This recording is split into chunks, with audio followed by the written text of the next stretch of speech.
Hi, my name is Rachel Brewster, and I am sharing my story of international adventure and misadventure in the hopes that it will encourage and inspire others on their own personal journey. So, I'm telling my personal story of how I went from a small town in Minnesota to an international MBA school in Barcelona and had this incredible, crazy, amazing experience. So, at this point in my story, it's around 2013, and at the time, I was dating this guy, and I'm convinced that I would not have ended up doing the international MBA if I had not been dating Mark. So in 2013, I think I was 25 and Mark was probably 30. And a 5 year gap between two people doesn't sound like a lot, except when you're 25 and 30. Because the things that you want when you're 25, fun in the sun, and the things you want when you're 30, marriage and kids, are very different. So Mark and I were kind of experiencing that friction where he was ready for the next step and I was baffled the fact that he wanted to move on to the next step. I was just really young for that relationship. So it was causing a lot of struggles. And so I was trying to figure out if I wanted the life that he wanted. So he was describing, getting married and having a house and potentially having kids. And I was just like, okay. And I was just kind of smiling and nodding and going along with it. And in the meantime, I'm watching 25, 26, and definitely 27. I'm going to go with 26 is when all of your girlfriends get married. There are two really big marriage bubbles that happen. One is immediately after college, but it's all of the people who you haven't talked to since high school, just all over your Facebook feed. But then around 26 is when your super close friends get married, and then you start to kind of freak the hell out of whoa, everybody calm down. I am not ready for this. I didn't know that this was a life step that I had to be ready for at a certain age. I remember two of my best friends got engaged and another best friend got pregnant within 2 months of each other. Those three events happened within 2 months. Thankfully, I was part of a group of girlfriends where all of us got together and me and the people who were not getting married or pregnant got together and we were I'm super happy for them, but also, do you mind if we just verbal vomit and freak the fuck out together and kind of had a mini therapy session about how our lives are on just a completely different path than these other people? So I bring that up because that's kind of the context of what I was going through. And there's this external pressure as you get later and later into your 20s that, it's time to find the right person and to settle down and blah, blah, blah. For whatever reason, I just wasn't at that stage yet. I could see all my friends doing it. I could feel all of the pressure. And I was certainly in a relationship that was ready for that next step. But I internally was not. So all of these external factors are saying one thing and my internal self was saying something else. And it was really hard to be in a relationship with this amazing, great guy who treated me so well and wanted to build a life with me. And how do I say, I don't know why, but I don't see the same thing. It just made me feel like a horrible fucking person, honestly, because here's what ended up happening. I went to a therapist and I literally, I scheduled the appointment and I got there and I was like, here's the deal.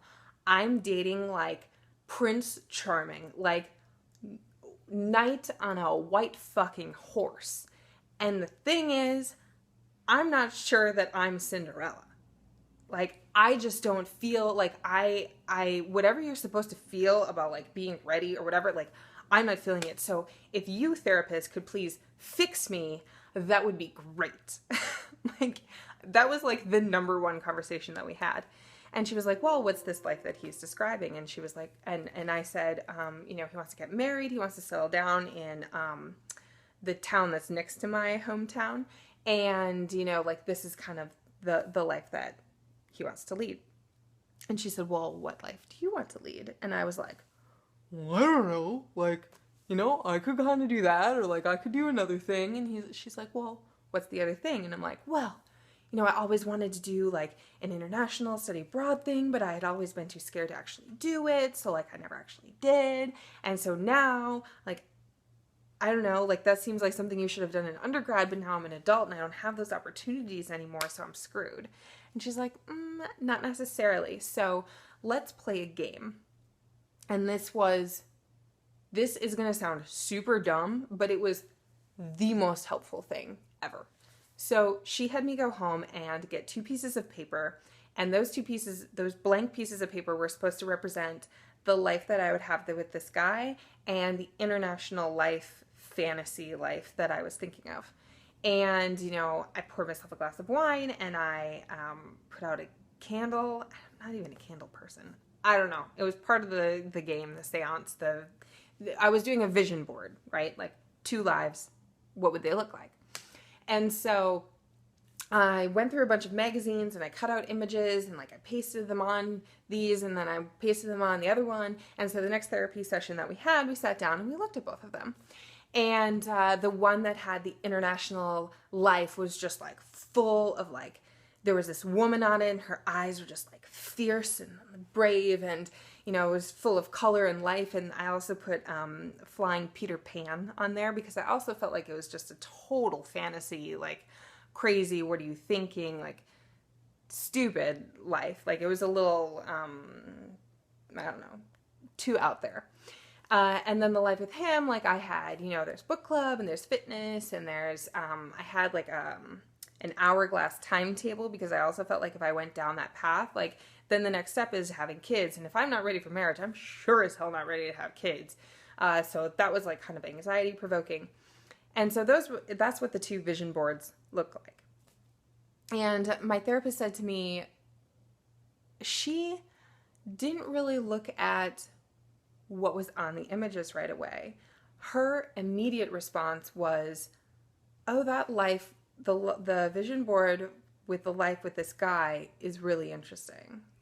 And I was like, why? And she was like, because it's only half full. Because of the 2 vision boards, this one was like packed. Like I couldn't get any more images on that board. But this board was like, the piece of paper was probably half blank and half had like images on it. And I was like, well, like we just had a therapy session maybe last week, so I didn't have a lot of time to like blah, blah, blah. And she's like, no, that's not what this is. I think that what this is saying is if you go down that path, you're going to feel like you've lived half a life because you have not explored this other part of you. So unintentionally, I had created a vision board that was half a life and half full. And it was like a metaphor, whatever. And I kind of looked at her and I was like, oh, it's a metaphor. Like, okay, I get it. But like, I didn't totally buy into it. I was like, no, it can't be that. I didn't have enough time. That's the deal. So,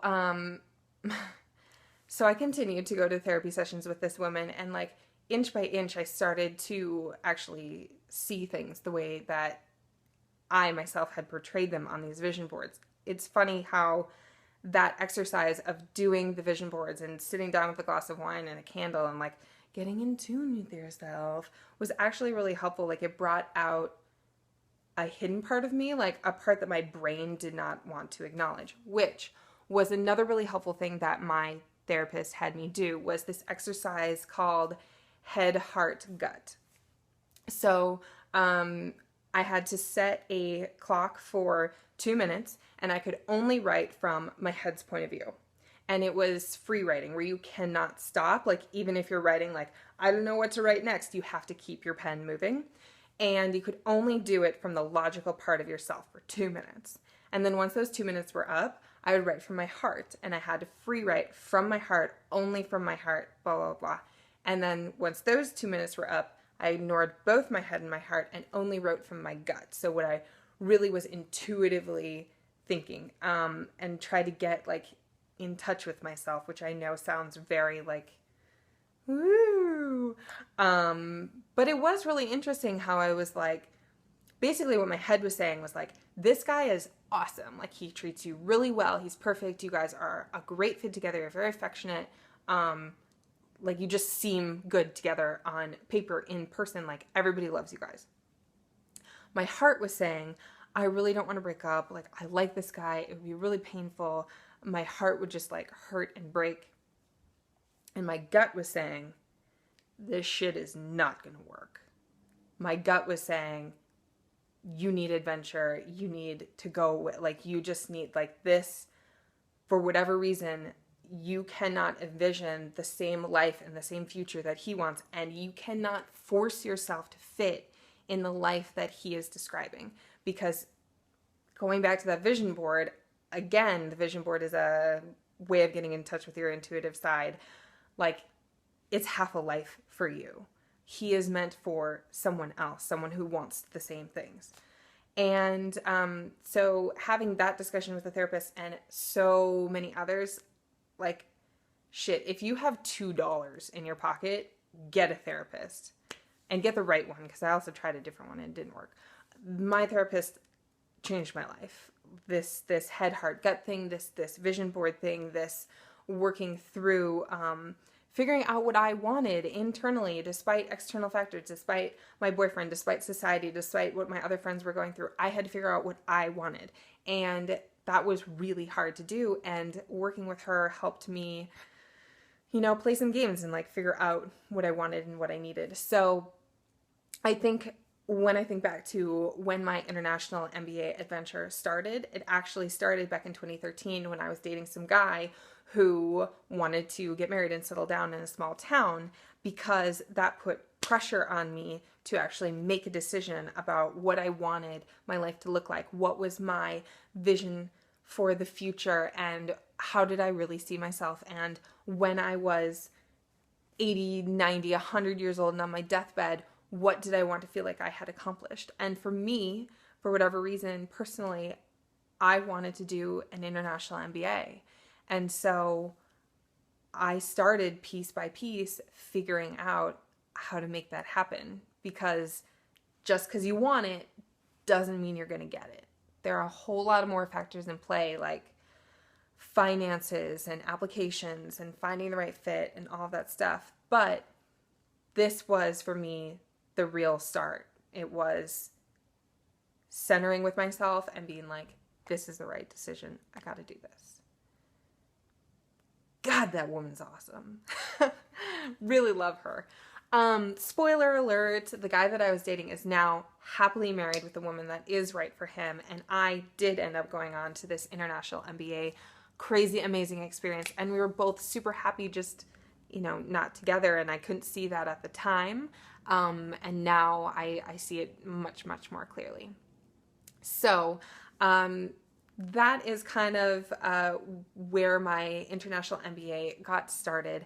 I hope that me sharing my personal experience, it's hard, like it's very vulnerable for me to talk about that time in my life, but the reason that I'm doing it is that I hope that you find connection in it. I hope that you find inspiration and motivation to pull that piece of yourself out. And I hope maybe you do the head, heart, gut 2-minute free writing exercise. Maybe you do vision boarding, but whatever it is, try to figure out what you really want and what you really need in order for your life to be fulfilling and worthwhile. I hope that's helpful. I'm going to be doing more videos like this. So if you need more inspiration and motivation on your own personal journey, please consider subscribing by hitting the red subscribe button below, and I will see you next time. Ciao for now.